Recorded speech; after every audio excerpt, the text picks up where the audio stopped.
अंबरनाथमध्ये सर्पमित्र आकाश प्रकाश गोहिल यांनी अनेक सापांना दिले जीवदान. नागरिकांनी मानले आभार. अंबरनाथ पूर्व नवरेनगर एन्क्लेव्ह बिल्डिंग पार्क येथील 4 चाकी गाडी बोनेटमध्ये 5 फूट कोब्रा विषारी साप घुसला होता. गाडीचे मालकाने सर्पमित्र आकाश गोहिल यांना कॉल केला. सर्पमित्र आकाश गोहिल आणि त्यांचे वडील प्रकाश गोहिल यांनी बोनेटची 8 दडी मारून कोब्रा साप बसला होता. 2 तास परिश्रम केल्यानंतर कोब्रा साप बाहेर काढून एका कपड्याच्या पिशवीत टाकून त्याला जंगलात सोडण्यात आले.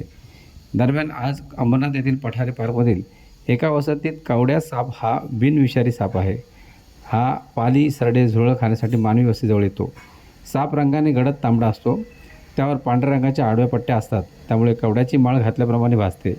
हा साप बऱ्याचदा दिसायला मण्यासारखा असल्यामुळे पाहताक्षणीच लोक गोंधळात पडतात. इंग्रजीमध्ये या सापास कॉमन वुल्फ स्नेक असे म्हणतात आणि हा साप भिंतीवरील सहज चढू शकतो.